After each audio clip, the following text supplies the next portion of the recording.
सरपंच संतोष देशमुख यांच्या हत्या प्रकरणामध्ये बीडच्या विशेष न्यायालयामध्ये आता सुनावणीला सुरुवात झाली आहे। वाल्मिक कराड यांच्या वकिलांकडून करण्यात आलेल्या डिस्चार्जच्या याचिकेवर युक्तिवाद होणार आहे। आताची महत्त्वाची बातमी आपण पाहतोय। संतोष देशमुख यांच्या हत्या प्रकरणामध्ये आता सुनावणीला सुरुवात झालेली आहे।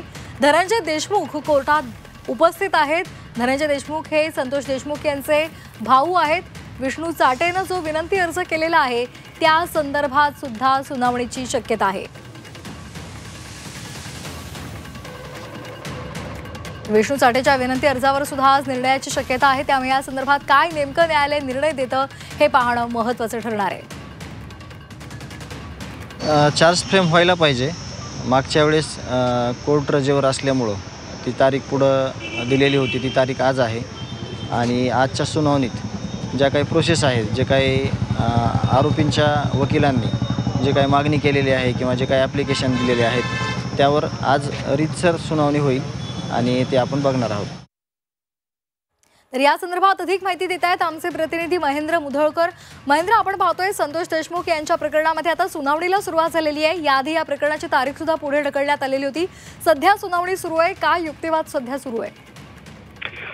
नक्कीच सरपंच संतोष देशमुख हत्या प्रकरणात बीडच्या विशेष न्यायालयामध्ये आज सुनावणीला सुरुवात झालेली आहे। दोन्ही बाजूचे जे वकील आहेत ते युक्तिवाद करताना आपल्याला पाहायला मिळतात। मात्र या प्रकरणामधले सरकारी बाजू मांडणारे जे विशेष सरकारी वकील उज्ज्वल निकम आहेत हे मात्र गैरहजर असल्याचे आता दिसून आले। त्यांच्या ठिकाणी त्यांचे जे सहाय्यक वकील आहेत बाळासाहेब कोल्हे हे सध्या युक्तिवाद करताना पाहायला मिळतात। आरोपीचे वकील आणि सरकारी वकील या दोघांमध्ये जवळपास 6 मिनिट युक्तिवाद झाला। आरोपीच्या वकिलांकडून अद्याप आम्हाला कुठलेही कागदपत्र मिळाले नसल्याचा दावा त्यांनी कोर्टासमोर मांडलेला आहे।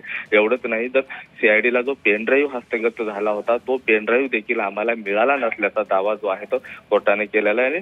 जे ट्रान्झॅक्ट जे डिस्चार्ज ॲप्लिकेशन होतं त्यावरती मात्र कोर्टाने जो निर्णय आहे तो राखून ठेवलेला आहे। यामधला जो दुसरा आरोपी आहे विष्णू चाटे याला सध्या लातूरच्या कारागृहामध्ये ठेवण्यात आलेला आहे आणि लातूरहून बीड कारागृहात हलवण्यासाठी जे आहे त्यांच्या वकिलांनी इथं युक्तिवाद केला होता आणि त्यावर मात्र बीडच्या विशेष न्यायालयाने जो निर्णय आहे तो सध्या तरी राखून ठेवलेला आहे। आता थोड्याच वेळात कोर्ट काय निर्णय देईल याकडे आता सर्वांचं लक्ष लागलेलं आहे।